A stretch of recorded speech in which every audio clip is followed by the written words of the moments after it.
চুল পড়ে যাওয়ার সমস্যা কিন্তু আমাদের সববার, কিন্তু কেন পড়ে যাচ্ছে সেটা আর বুঝে ওঠা যাচ্ছে না। কিন্তু সলিউশন তো একটা দরকার, তার জন্য আজকের ভিডিওটা।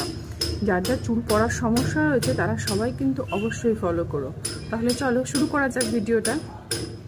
চুল পড়বার এই সমস্যা কিন্তু আমাদের একটা সামান্য ঘরোয়া উপকরণ দিয়ে তার সলিউশন করা যেতে পারে। কি সেটা? একদম ঘরে থাকা আমাদের পরিচিত এই যে এটা কি, পেঁয়াজ। একটা ছোট্ট সাইজের পেঁয়াজকে আমি ভালো করে ধুয়ে নিয়েছি, কেটে পরিষ্কার করে ধুয়ে নিয়েছি। আর একটা এইটুকুনি একটু আদা, এই দুটোকে আমি এবারে মিক্সার গ্রাইন্ডারে একটু পেস্ট করে নেব। পেস্ট করার পরে সেটাকে আমাদের চুলের সলিউশনের জন্য ইউজ করব। কি কি মিশিয়ে ইউজ করব সেটা তোমাদের সঙ্গে শেয়ার করছি। দেন এভাবে এটাকে একটা ছাঁকনির সাহায্যে ভালো করে ছেঁকে যতটুকু পারা যাবে ভালো করে রসটাকে কিন্তু বার করে নিতে হবে। যার যেরকম লেন্থ সে সেরকমভাবে পেঁয়াজ নেবে বা আদা নেবে, তাতে কি হবে চুলের লেন্থ অনুসারে জিনিসের রসটা সেই পরিমাণে বের হবে। আমার চুলের লেন্থটা কম, সেজন্য আমি একটাই পেঁয়াজ এখানে ইউজ করেছি। দেখো ভালো করে এটার থেকে রস বার করে নিয়েছি। রস বার করা প্রায় কমপ্লিট হয়ে গেছে। এর সঙ্গে তারপরে মিক্সড করব 1 টেবিল চামচ নারকেল তেল। যে কোনো ধরনের নারকেল তেলই এখানে কিন্তু ইউজ করা যাবে। আমি ইউজ করেছি একদম নর্মাল শালিমার কোকোনাট অয়েল যেটা হয় সেটা। এরপরে এর সঙ্গে যেটা দিতে হবে সেটা হচ্ছে ক্যাস্টর অয়েল। এই যে ক্যাস্টর অয়েলটা কিন্তু ভীষণ থিক, এটাকে কিন্তু যে পরিমাণ দিতে হবে, আমি প্রায় 1 টেবিল চামচ পরিমাণে ক্যাস্টর অয়েল কিন্তু নিয়ে নিয়েছি। এটা কিন্তু ভীষণ থিক, এটা দিয়ে কিন্তু চুলে বেশি মাসাজ করা যাবে না। চুলে কিন্তু মাসাজ করলে চুল উঠে পড়ার সম্ভাবনা আরো বেড়ে যাবে। যে এটাকে হালকা হাতে জাস্ট প্রথমেই চুলটাকে একটু ডিট্যাঙ্গেল করে নিতে হবে।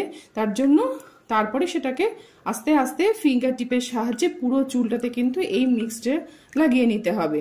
দেন যে কোনো ধরনের নর্মাল শ্যাম্পু হোক বা যেটা আপনারা ইউজ করেন সেই শ্যাম্পু দিয়ে কিন্তু চুলটা শ্যাম্পু করে ফেলতে হবে। আর শ্যাম্পু শেষে অবশ্যই কন্ডিশনার লাগাতে হবে, যেটা কিন্তু চুলের ভীষণ জরুরি হয়। যে কোনো ধরনের জিনিস ইউজ করার পরে হয়তো চুলের একটু ময়েশ্চার কমে যেতে পারে, কিন্তু এটার ক্ষেত্রে ময়েশ্চার কমে যাওয়ার কোনো সম্ভাবনা নেই, যেহেতু এটাতে নারকেল তেল আছে। তবুও শ্যাম্পু করার পর কিছুটা ময়েশ্চার কিন্তু আমাদের চুলের থেকে চলেই যায়, স্ট্রিপ আউট কিন্তু হয়েই যায়। তারপরে সেই কন্ডিশনারটা লাগালে চুলের সেই নারিশমেন্টটা আবার রিকভার করে যায়। আর তারপরে অবশ্যই একটা সিরাম লাগিয়ে নেওয়ার চেষ্টা করবেন। তারপর আমি এই পেঁয়াজের রসে কিন্তু অনেকেরই একটু গন্ধ লাগতে পারে, তার জন্য আমি কিন্তু এখানে রোজমেরি যে এসেনশিয়াল অয়েলটা সেটাকে কিন্তু একটু 2-4 ফোঁটা করে এখানে কিন্তু দিয়ে দেবো। একদমই 2-4 ফোঁটা দেবো, তাতে কিন্তু যে পেঁয়াজের রসে বা গন্ধ যেটা সেটা কিন্তু থেকে অনেকটাই মুক্তি পাওয়া সম্ভব। এইবারে সব কিছুকে এটা জাস্ট ফ্রেগনেন্সের জন্য, সুন্দর একটা গন্ধ যাতে আমাদের পেঁয়াজের রসে অসুবিধা না হয় তার জন্য যে সুন্দর গন্ধটা অ্যাড করতে হবে, তার জন্য এটাকে ইউজ করে। এবারে এটাকে আপনারা কিন্তু একদমই ঘরোয়া জিনিস, এটাকে আপনারা সপ্তাহে 2 দিন 3 দিন যেরকম ইচ্ছা সেরকম ইউজ করতে পারেন। বিশেষ করে শীতকালের ক্ষেত্রে খুব ভালো করে এটা কিন্তু হেয়ার গ্রোথ আনবে। আর চুলের যে পড়ে যাওয়া হেয়ার ফল সেটাকে কিন্তু একদম রিডিউস করবে। অবশ্যই এটা কিন্তু শীতকালের দিকে চুলে ইউজ করবেন, চুলের একটা ভীষণ ভালো এফেক্ট পেতে।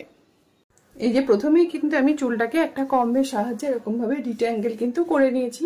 সমস্ত চুলে যে কোনো কিছু চুলে ইউজ করবার আগে অবশ্যই কিন্তু এটাকে ডিট্যাঙ্গেল অবশ্যই করে নিতে হবে।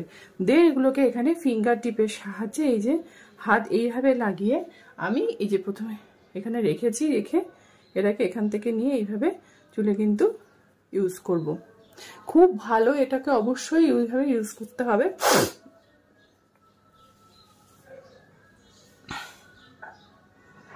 আর ক্যাস্টর অয়েল যেহেতু দেয়া আছে, এটাকে কিন্তু কখনোই কোনো রকম ভাবে মাসাজ করলেই চুল উঠে যাবে, সেজন্য অবশ্যই সেটাকে কখনোই কিন্তু মাসাজ কেউ করবেন না। এভাবে প্রতিটা চুলের ভেতরে গোড়ায় গোড়ায় এটাকে যদি লাগিয়ে নেওয়া যায় তাহলে কিন্তু আমাদের চুলের জন্য ভীষণ উপকারী, বিশেষ করে শীতকালের ক্ষেত্রে। যাই হোক, তাহলে আপনাদেরকে আমি কিন্তু প্রসেসটা দেখিয়ে দিলাম। অবশ্যই ইউজ করবেন, জানাবেন কেমন আপনারা ফল পেলেন। আজকের মতো চলি, টাটা।